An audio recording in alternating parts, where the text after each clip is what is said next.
Aloha, my name is Rob Haak. I'm on the board of directors of the Hawaii Pacific Export Council, often just called HPEC. We are a nonprofit based in Honolulu, and we're very closely aligned with the U.S. Commercial Service. We're one of 61 district export councils in the country, or often called DECs. And our charge is to help Hawaii and Pacific Island companies export. And to be very clear, the definition of an export is sending a product or a service to another country, such as, in this case, South Korea. An export does not include the US mainland, rather South Korea, Japan, Germany, Canada, Mexico, what have you. So just to be very perfunctorily clear on that. And today you're joining Exporting to South Korea, which is an event that we love to do. We haven't done it in a few years, and we're very happy to have our distinguished guests here. During the meeting, please send any questions to me through the chat function here in Zoom, or also I know many of you know me and will text me or email me questions that way as well. And then at the end of the event, we'll have a short Q&A session. I'd like to introduce Jamie Lum from DBEDT. She's going to give a brief overview of the HiSTEP program. And I'd like to thank Jamie and also SBA for the grant that the Hawaii Pacific Export Council receives that allows us to put on these webinars and also perform one-on-one company mentoring sessions for export-related topics. So with that, let me please introduce Jamie Lum, and she will share her presentation as soon as I stop sharing.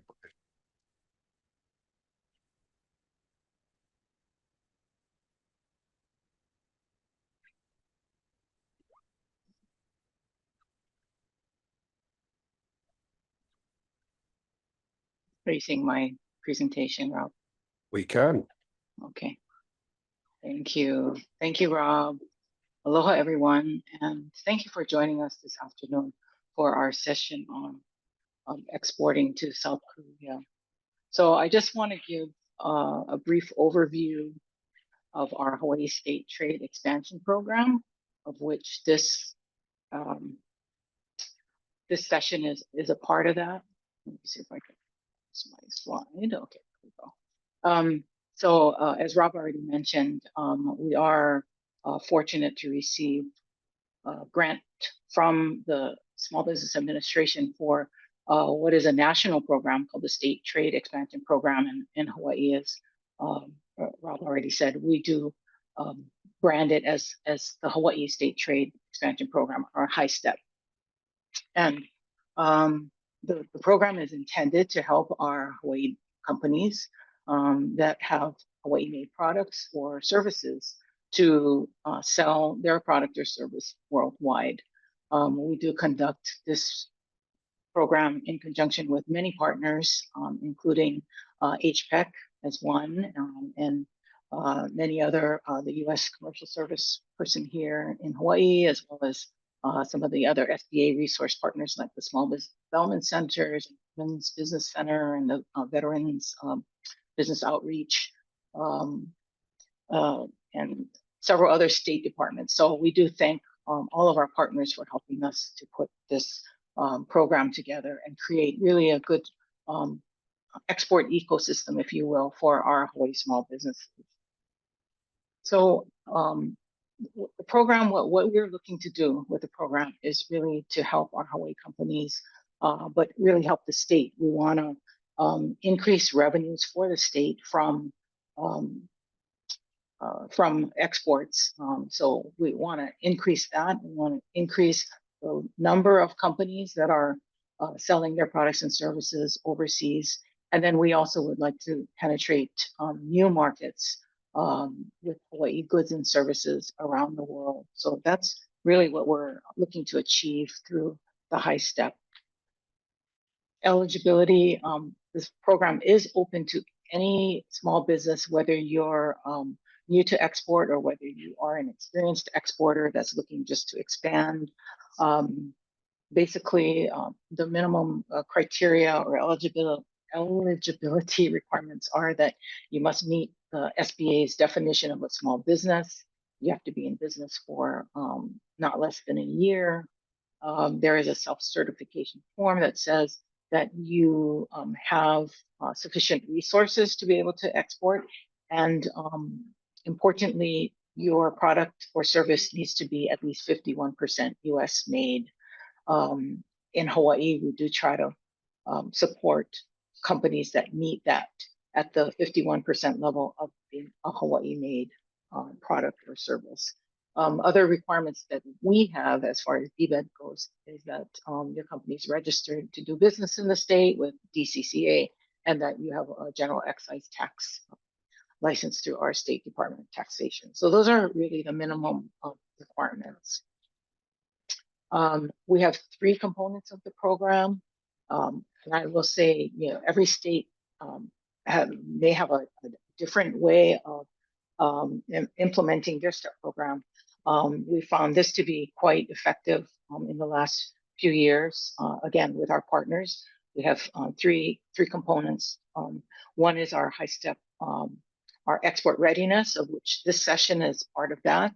We work with HPEC and with Rob to put on these webinars that either to give information on either various exporting topics, specific to exporting, like financing or working in an international trade show, doing international contracts and IP, et cetera, logistics, shipping logistics, to market information like the one today, exporting to South Korea.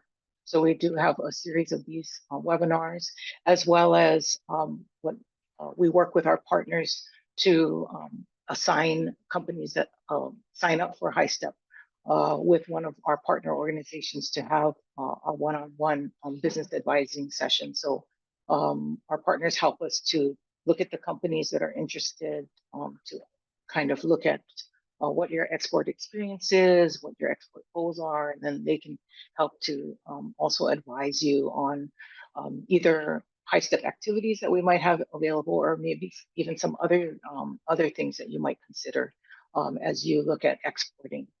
So that is our export readiness. Our second component is what we call Go Global.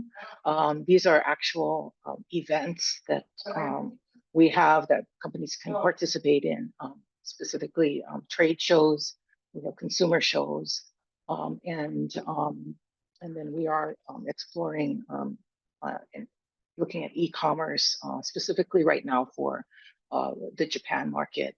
But with the Hawaii pavilions, with the trade shows, excuse me, what we do is we subsidize the majority of the costs to attend and exhibit at these shows. We pay for the booth space, and we pay for the build out of the Hawaii Pavilion, and then we recruit companies to attend with us. So, for instance, we have a very probably the largest show that we do coming up in just a few weeks in Tokyo, called the Tokyo International Gift Show. We have about 35 different companies and brands that will be represented there.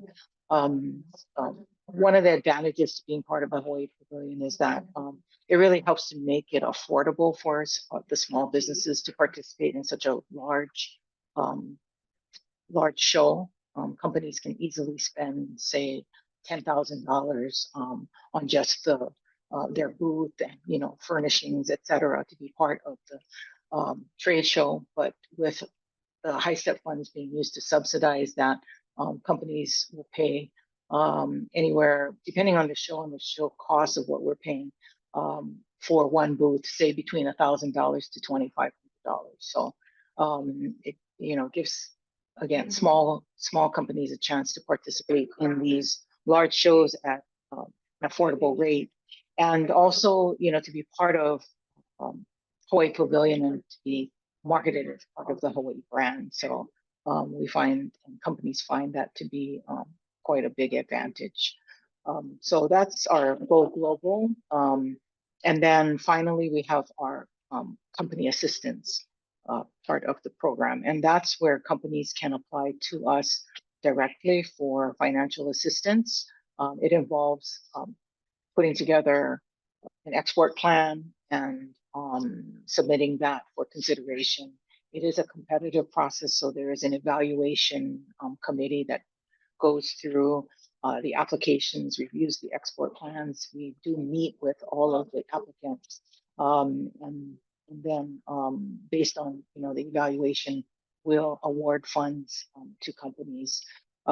It can range anywhere from $3,000, as small as $3,000, up to $15,000 for market expansion companies, or those companies that are more experienced exporters. And those funds can be used for airfare. They can be used for trade shows, and they don't have to be the trade shows that we organize. It can be any other trade show that your company thinks is going to be valuable for you. It can be used for translating your website or marketing materials. It can be used to help support e-commerce for international sales. So really a wide range of eligible costs can be covered with the Company Assistance Award.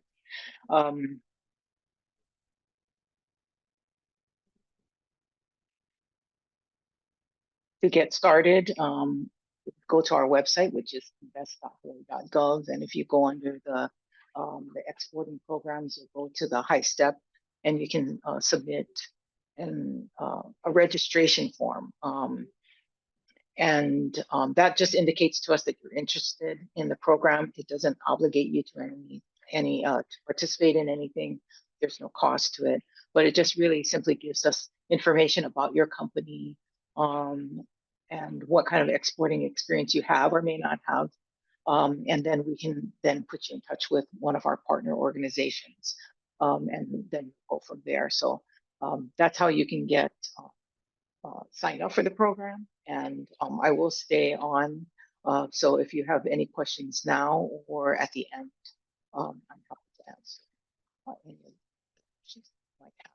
This is just sort of depicts kind of the process. Register and then meet with one of the business advisors, and then you can participate in one of our Go Global events if you're interested in applying for company assistance. I do want to point out, company assistance is a separate application from registering for HiSTEP. The applications for company assistance, normally we put those, we make those available in November, and they're due in January. So companies will have 2 months to respond, and then we'll make decisions usually by early February. That way, companies that are awarded have the year to deploy those funds. So I think that's it. I know that's a lot of information. I didn't really go into a lot of details, but you can go to our website for that, or contact me, or Rob, if you have any questions. Here's my contact information. So thank you very much again for attending today, and I look forward to speaking with you. Thanks, Rob. Thank you. Thank you very much, Jamie. While I'm sharing my screen, I'm going to ask you a couple of questions. One that just came in the chat is, are there any deadlines for HiSTEP that our companies attending today should be aware of? Yeah, like a filing deadline or a registration deadline. So actually, registration, we actually take it year round. However, I guess I should point out, the cycle of our HiSTEP is really kind of follows the federal fiscal year, because we are notified usually in September by the SBA as to whether or not we'll receive funding and what that level will be. So then we'll start gearing up in October. We'll update everything on our website. We'll get all of our forms updated, et cetera, so companies can start putting it in for basically the 2026 calendar year. But we will have the new registration forms usually up by end of October. And then, as I mentioned, for company assistance, that we'll put out in November. So that's probably the most important deadline for companies that are interested to be aware of, that it would be available in November and be due in early January. And otherwise, and companies can register for HiSTEP really throughout the year. Great. Thank you. And then one other this is a question that I'm just preemptively asking because of our colleagues from the U.S. Commercial Service that'll be speaking shortly. HiSTEP will cover the gold key service and these types of activities by the commercial service. Is that correct? That's correct. Yes. Great. Okay. I have up the DBEDT website here. And as Jamie was alluding to, if you go to this drop-down menu, exporting programs, it'll take you to HiSTEP. And here's everything that you can look through details. Here's registration.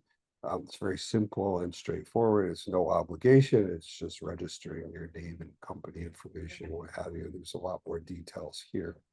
I would also like to add that the event that you're attending right now, exporting to South Korea, is being recorded, and we will eventually, after about a week or so, when I can edit the video, it will be placed on the archive here of the Hawaii Pacific Export Council. And I encourage you to look at our videos here. I'm very proud of the fact that we're very closely coming up to 100 videos over the past several years. And there's a wealth of information here from all kinds of different topics, such as export finance to exporting to Australia, New Zealand. We've done events on Taiwan. Here's Canada, legal issues, et cetera, et cetera, et cetera. There's a lot of information here, and I encourage you to look at it. Again, I'm preemptively looking at the U.S. Commercial Service in South Korea. This is their site. And then I'll also talk a little bit later about joining, or at least speaking with, the American Chamber of Commerce in Korea. I think that that's a great organization. Any AmCham, essentially internationally, I think is very useful for you. And in fact, you will probably see that we recently did an event on U.S. Commercial Service and how to use the American Chambers of Commerce overseas. That was our last event about 6 weeks ago. Okay, one quick further share before we get on with it. Just reminding everybody the agenda today. Up here, this QR code, if you scan that, it'll take you to a Dropbox folder where today's presentations will be shared along with this agenda. But don't worry about that, because after the event, I will send around an email to all of our registrants with this agenda and pointing them to that Dropbox folder where they'll be able to access the presentations from today. Also on the agenda, I put together a list of links. These are hot links that will take you to areas of interest that we've all of our partner organizations in Hawaii, but then some of the more popular commercial service operations. John Ullman is the U.S. Commercial Service Officer in Honolulu that Jamie alluded to earlier. Our friends here in Seoul, a general country commercial guide, which I think are excellent. The U.S. Commercial Service has these country guides for practically every country in the world that you would possibly want to operate in. And I highly recommend you look at some of those country guides before you start to venture overseas. Okay, with that, I will stop sharing, and I'm going to introduce our key speakers from today. They are in Seoul, and we thank them for joining us on their Friday morning. That's Jay Biggs. He's a commercial officer. Formerly, we knew Jay when he was a commercial officer at the consulate in Osaka, Japan. So some of you may recognize him from some years ago when he did a similar program for us on working or exporting to Japan. And then also we have Youjoin Oh. She's in the embassy in Seoul as well, and she'll be speaking later. She's a commercial specialist with her particular expertise is consumer goods and retail, which is absolutely perfect for the Hawaii companies who would be trying to export to South Korea. So with that, I'll turn it over to Jay and Eugene, and keep sending me questions or typing them in, and I promise you we will get to them at the end of the session today. So with that, please, Jay, proceed. And thank you again very much for being here. We greatly appreciate your time and expertise. Great. It's great to be here. And I should apologize. I don't know why I look so pale on this camera. My colleague Eugene doesn't look nearly as pale, but I'll just go ahead and start by saying as both Rob and Jamie mentioned, we are part of the U.S. Commercial Service, which is part of the U.S. Department of Commerce. We have an office here in Seoul. We've got about 12 local staff here that cover all different sectors, and Miss O covers e-commerce and consumer goods, and that retail. And I think that's a good focus for this presentation. I'm going to start by just giving a kind of a quick overview of the Korean market and some of the things that you need to be aware of. I'm going to try to highlight some things that are specific to kind of small and medium-sized companies that you might need to think of when you're getting into the market. Starting out by we talked about the miracle in the Han River. Korea has done an amazing job of becoming one of the most advanced economies in the world. Both in terms of size, but definitely in terms of sophistication, particularly ECT sectors and the e-commerce sector.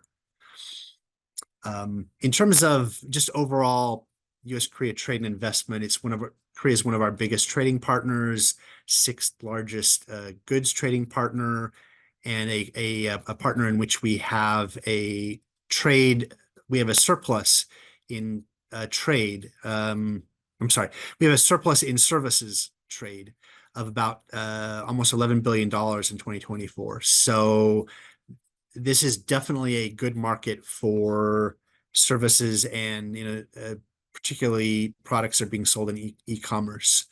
One of the things that you need to be aware of is that Korea is very much a export-focused market. And the second thing you need to be aware of, it's very bifurcated in the sense that we have all these chaebols, Samsung, Hyundai, that make a big part of the Korean economy, and they are definitely world-class companies.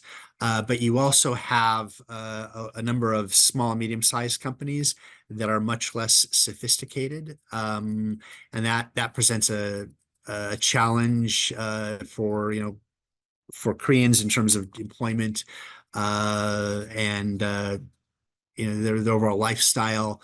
But it also means that there are a lot of opportunities for small and medium-sized companies to get into this market. I think one of the most important, two most important things you need to understand about the Korean market is it is a super age society. It's quickly going to be over 20% of the population is going to be over the age of 65. This has a huge impact on sort of the types of products that Koreans are looking for. The other thing that you need to be aware of is Korea has the world's lowest birth rate in terms of OECD countries. It's about 0.72 children per couple, which is even significantly lower than even Japan. Basically, you need about 1.2 children per couple to keep your population at a level population. So Koreans are facing a huge demographic challenge between these two factors. they are it's impacting their ability to manufacture. It's impacting their interest in investing overseas, particularly in the U.S., because we have such a good market. But it also skews consumers' preferences towards products that are not labor intensive, products that, certainly with the super aging, products that attract older demographics are very, very popular. This I will just go over really quickly. Export volumes. I don't know if it's really that relevant to this audience. Growth rates. The estimated growth rates that we typically use were showing about a 2.3% growth. That actually has recently, as of a couple of days ago, been downgraded a little bit. So it's the Koreans are facing some of the same challenges that a lot of other OECD countries are facing. As I mentioned, the chaebols, you're probably familiar with all of these companies. There's about 40 of them in all of Korea, and they really dominate the economy. And this is very similar to the Japanese economy, where a large consortium tend to be the dominant players in terms of market size and market, and the complexity of the products that they have. In terms of our relationships with Korea, it's a very good, strong relationship. We have a free trade agreement with them. And one of the things I should mention is the number of Koreans that have studied in the U.S. and that speak English. Certainly compared to Japan, the level of English language skills here are vastly superior.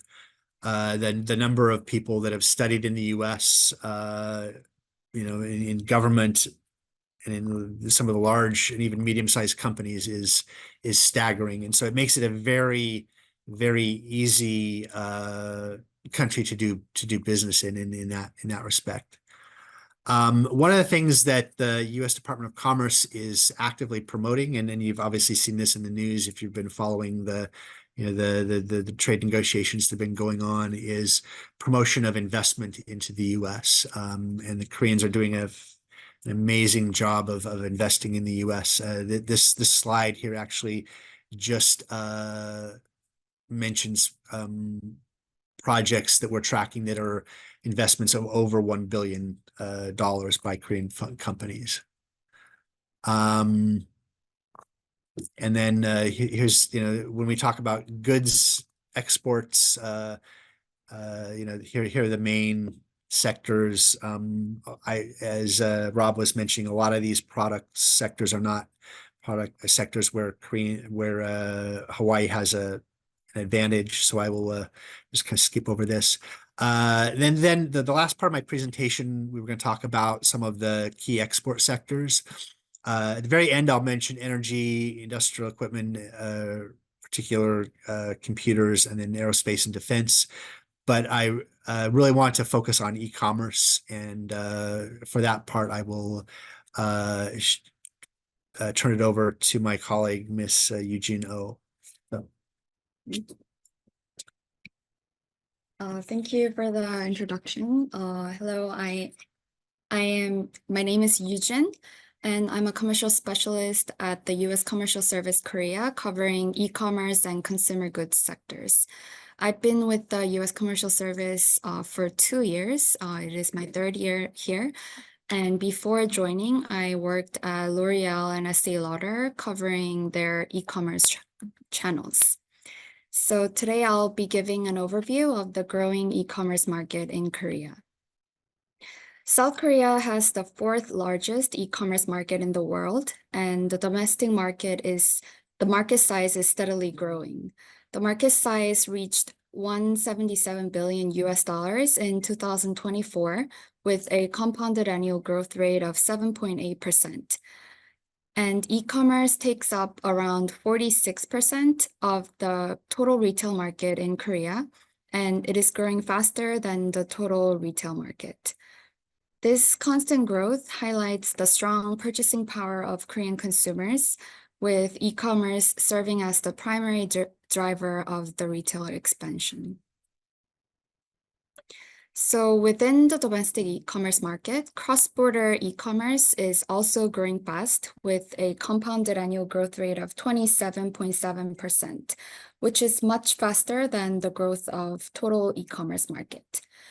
Main reason that the Korean consumers purchase through cross-border e-commerce is because of competitive price and variety of products. So pricing of a same product can vary depending on aspects like foreign exchange rate, tariff, shipping costs, and other promotions.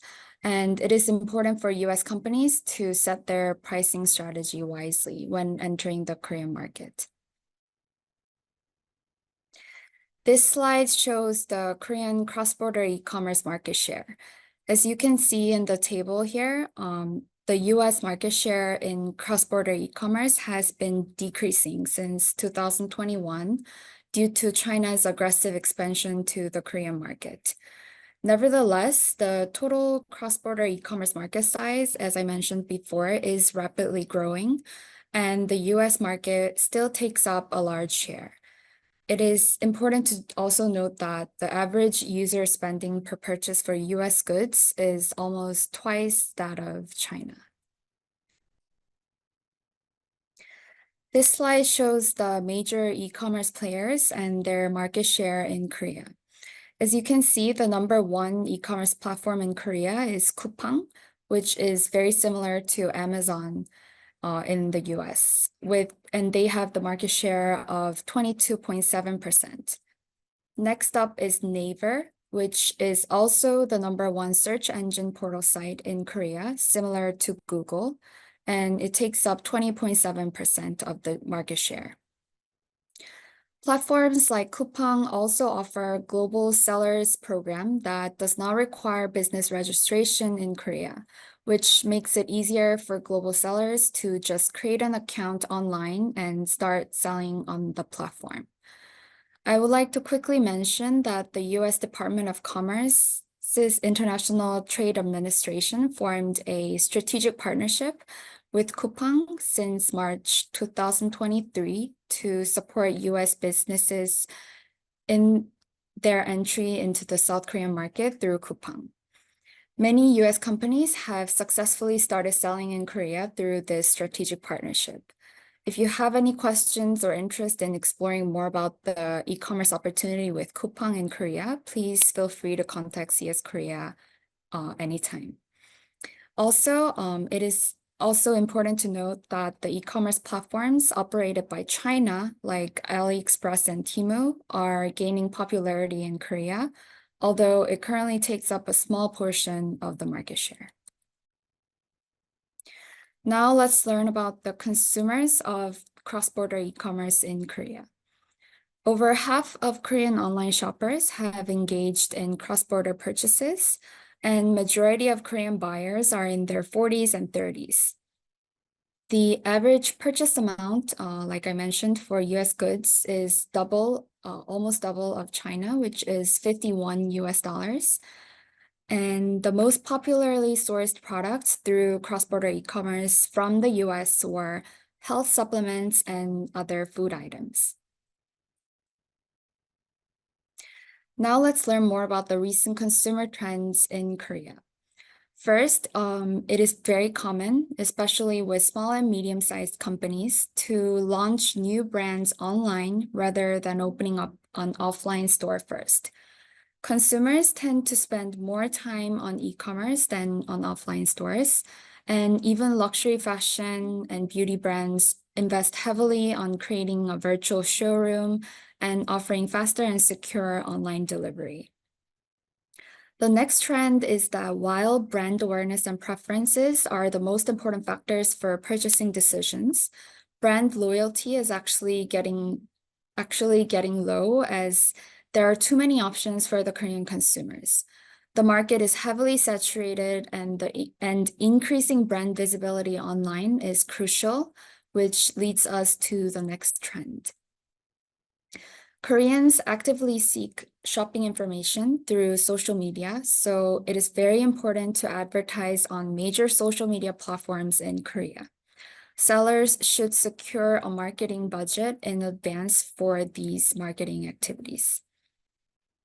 In addition, one of the Korean consumer trend keyword is ditto purchase, meaning that consumers follow social media influencers to purchase what they use.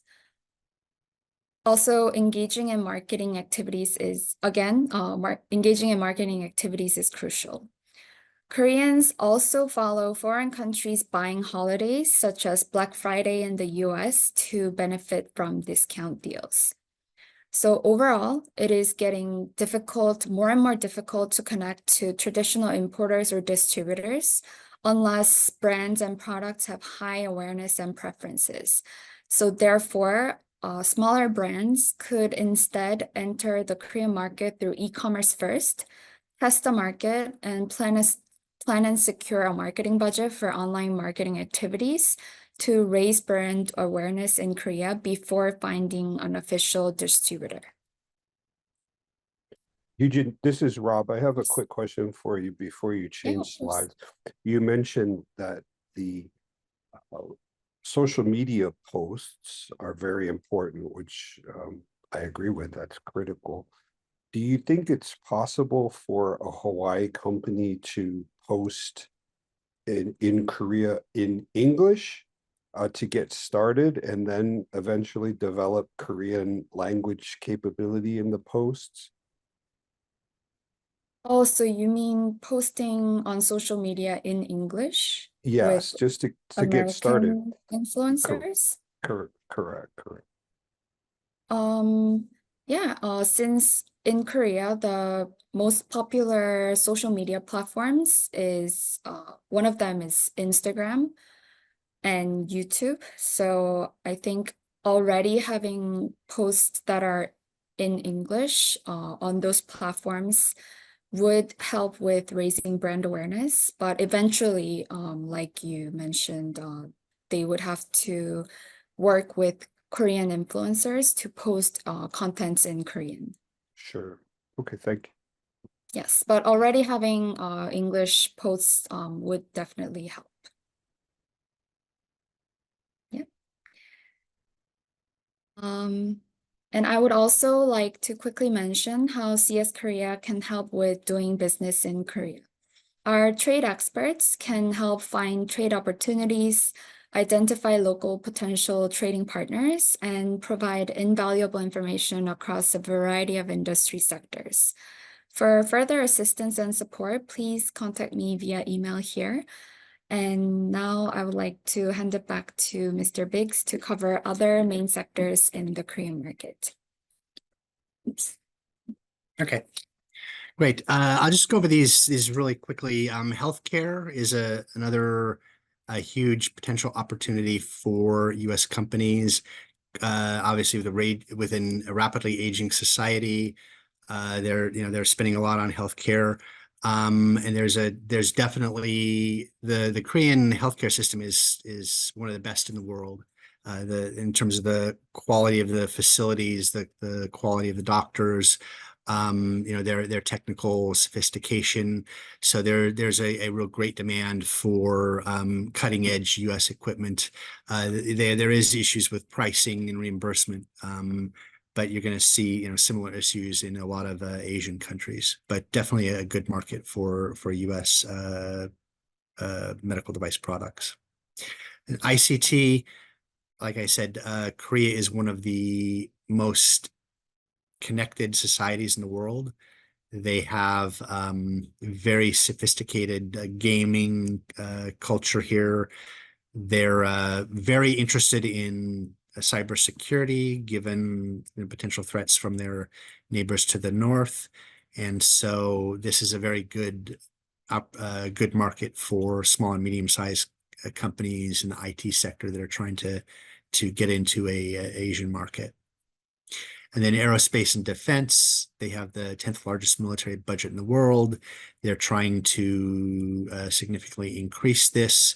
Because they work so closely with the US forces here, there's a lot of concern about interoperability. That makes it very easy for US companies that are selling, interested in selling into the Korean market to do that. And we have a very strong relationship with our Department of Defense colleagues here that can help with that.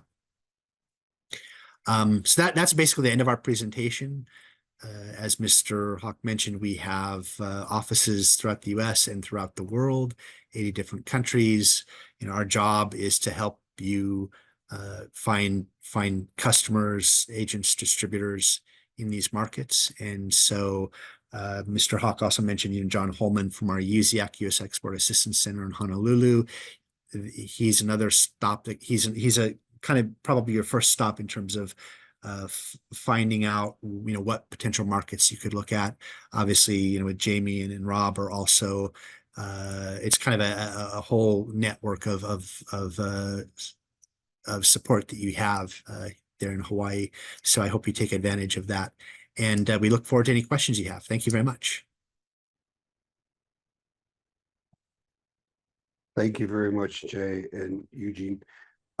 Yes, you mentioned John Holman, and he is absolutely the window into the commercial service globally. So if you have any questions, please look up John Holman. I put him on the his contact information on the agenda that I'll send around, and he's easy to find at Pier 2 in Honolulu, and he would be happy to help you. And by statute, he's the executive secretary of the Hawaii Pacific Export Council. Jay and Eugene, can you speak for a minute about the Gold Key service? Because I think that's really important for our Hawaii companies. I've used the Gold Key service many times in my career in different countries, and I found it to be very helpful. What the U.S. Commercial Service does is has the ability to, as Jay alluded to just a minute or so ago, to help our Hawaii companies find distributors, even find customers.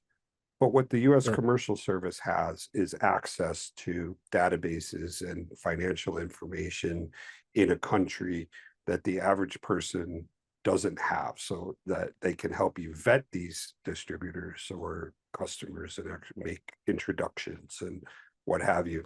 There's a fee involved, but it's not expensive by any stretch. And as Jamie Lum confirmed at the beginning, most of those fees can be offset by the HiSTEP program. So Jay, if you could just explain a little bit about the Gold Key service.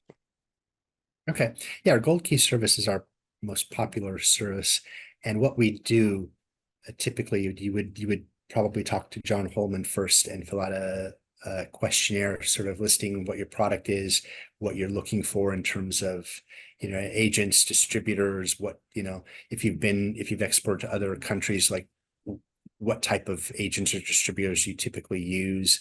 And then John will send that to us. And, for example, we may ask Miss O to take a look at this and make a, initial determination as to whether or not there's a real market for your product here. And if she feels there is, she'll start reaching out to her Rolodex of contacts. A lot of times, they'll the local staff will talk to 20, 30, 40 different potential agents and distributors, kind of try to give, the elevator pitch, sell your product, and see, get some feedback as to whether or not these companies would be interested in representing you. If not, why not? What are some of the issues? And then we do a report saying, we talked to 20 companies, 15 came back and said no, but we have these 5 companies that said yes, they would be interested. The ones that said no, this is why they said no. ones that said yes, this is why they said yes. And then we can actually, we'll actually, if we have 5 or more companies, we'll, you'll come to Korea, and we'll set up those one-on-one meetings with those people, and give you a chance to, go in and just really quickly and in a day or two meet with the people that are pre-screened that are demonstrated interest in your product. So it's a good way to to test the market, and we definitely give you a lot of feedback about how your product is viewed in this market. We can also do other services in terms of vetting companies that might have expressed interest in you. A lot of times, we get that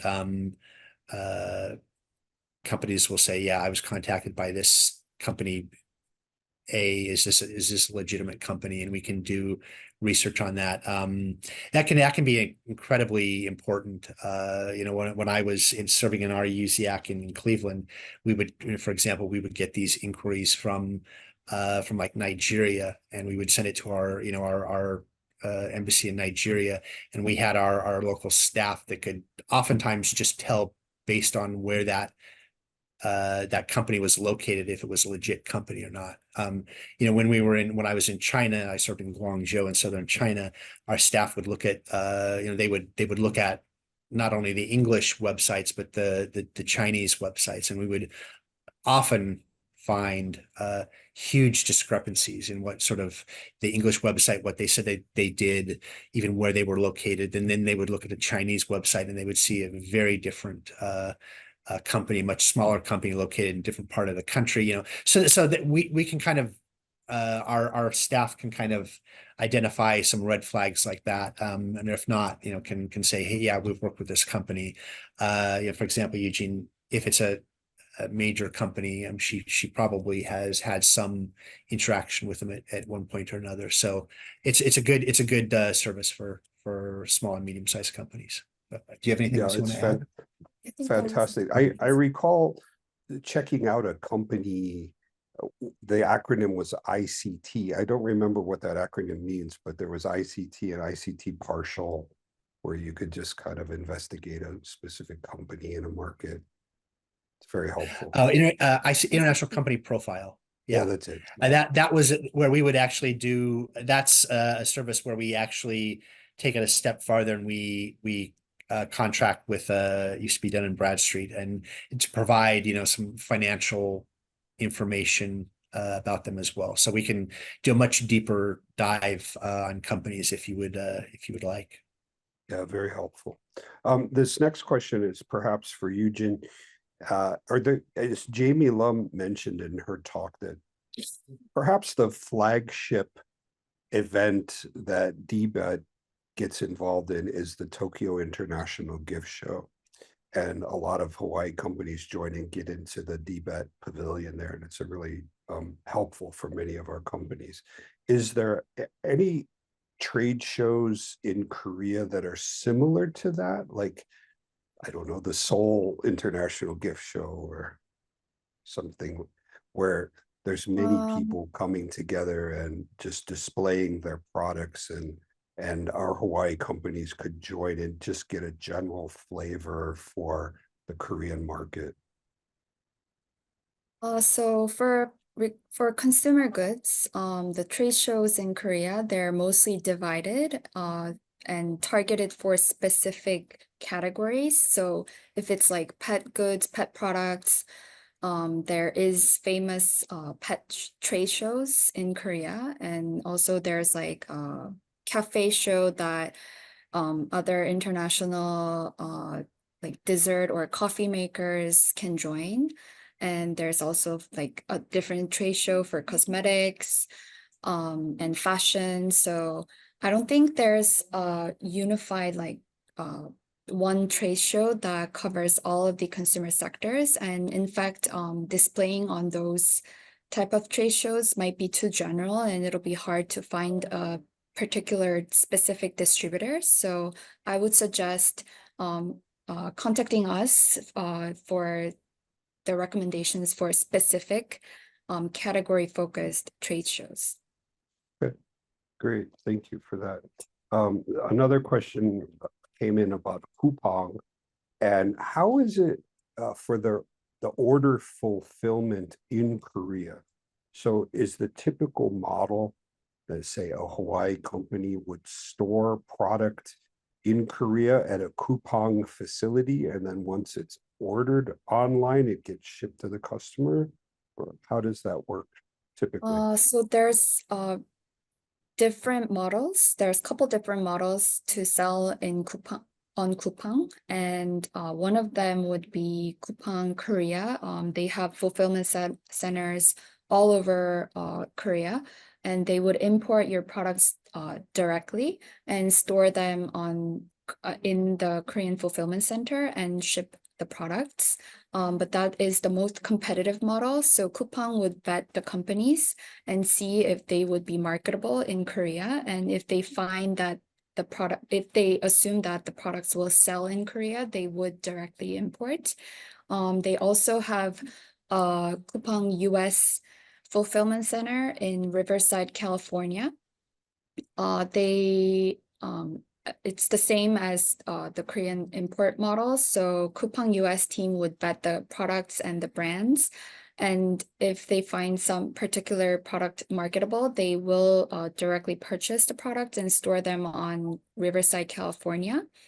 And recently, they are trying to offer a fulfillment center, so like consignment model, where Coupang wouldn't be making direct purchases, but they would let the US companies use the fulfillment center in California.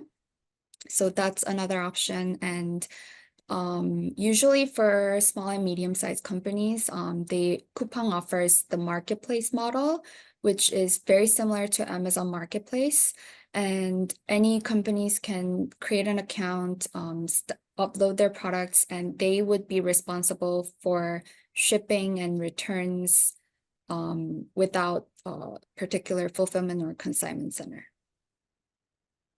I think we should contemplate doing a coupon specific event, a webinar to help talk to companies just about the questions, because there's a lot of questions coming in just on coupon, but I'm sure Eugene, these questions might be too specific for you to be able to answer, and it probably needs a coupon person, but we'll try to do a few of these questions.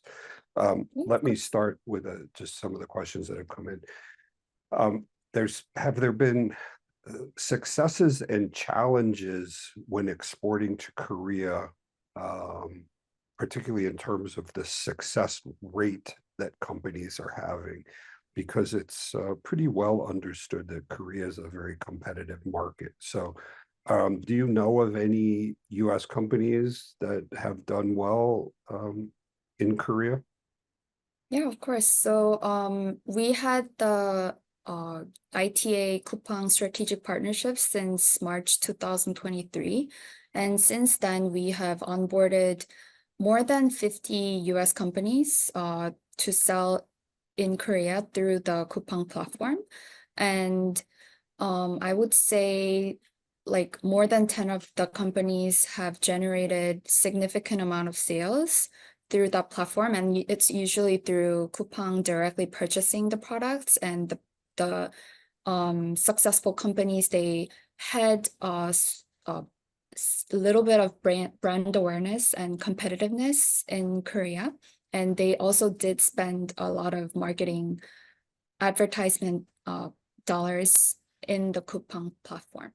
But yeah, other companies, there are some companies that started making sales, and they are trying to invest more on like social media and platform marketing activities as well.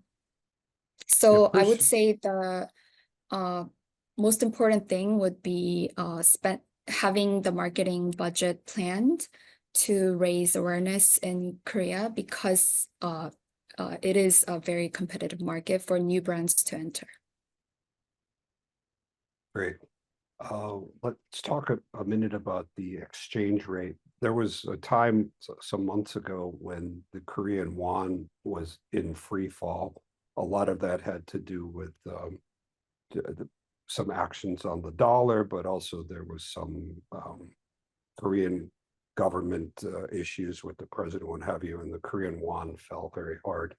It's started to stabilize, and I think it's gotten better. But one of the questions is how does the won dollar ratio affect doing business in Korea?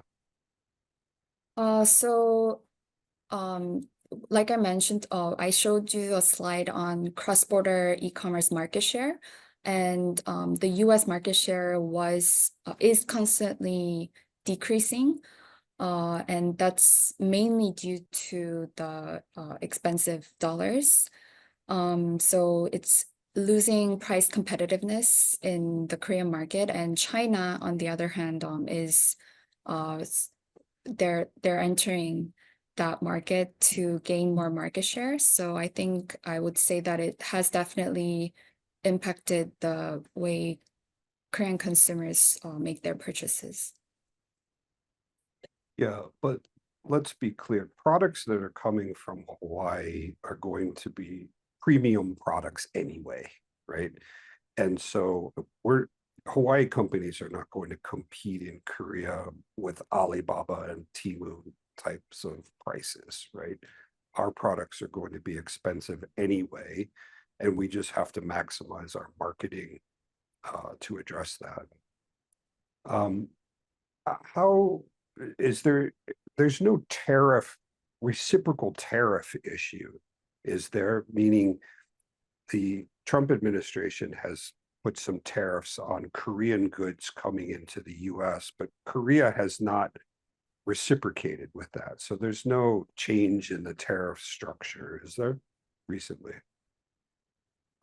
Yes, it is correct that US goods that are imported to Korea still has the benefits of Korea-US FTA. And for consumer goods, from my understanding, none of the product categories face tariff. Yeah, I would agree with that. Do you know of any products that are not included in the free trade agreement, which is also called KORUS? So for example, I know this question is probably directed at honey and selling Hawaiian honey into Korea. And I forget the name. How do you say honey in Korean? But I used to know that. And yeah, that's right. Thank you. Yeah. Oh, so I think, did we freeze?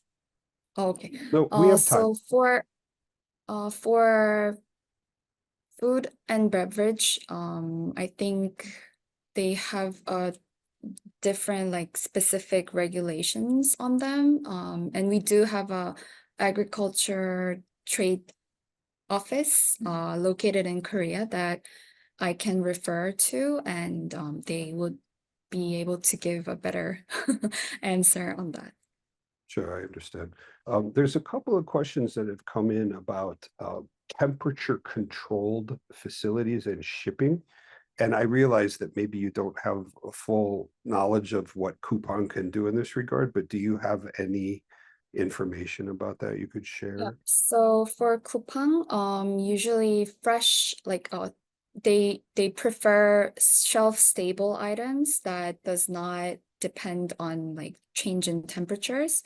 So for cross-border e-commerce, they don't import any fresh products like food and beverage products that needs to be refrigerated.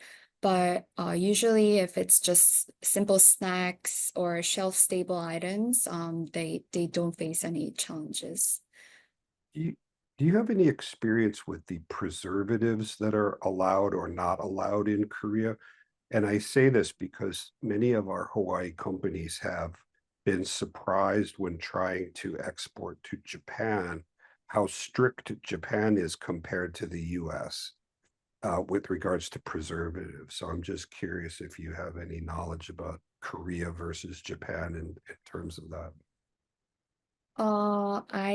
I'm not sure, but that is a very good question, and I think we can do more research on that and get back to you through Sure. email.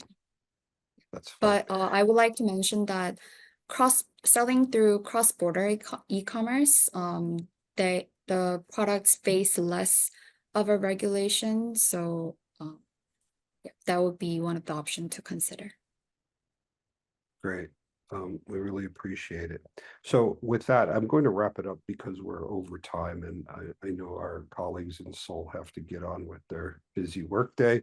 But I'd like to thank everybody for joining. As a reminder, I'll be sending around the links to the presentations. In those presentations will be the contact information for Jamie and Jay and Eugene, and also John Holman, the commercial service in Honolulu. And eventually, in about a week, as I said, this video will be uploaded to our YouTube archive. So I'd like to say thank you very much to Jay and Jamie. 감사합니다 to Eugene. We greatly appreciate your time and your expertise. I've spent a lot of time in Korea in my life, and I think that it's a fantastic place to do business. It is competitive, but you can succeed there, and I strongly recommend you look into this market before you would look into somewhere like Japan that is a lot more complicated and does not have a free trade agreement. So with that, let me sign off and say thanks again to the attendees and our speakers. My name is Rob Haak from the Hawaii Pacific Export Council, and aloha. Thank you. Thank you. Aloha.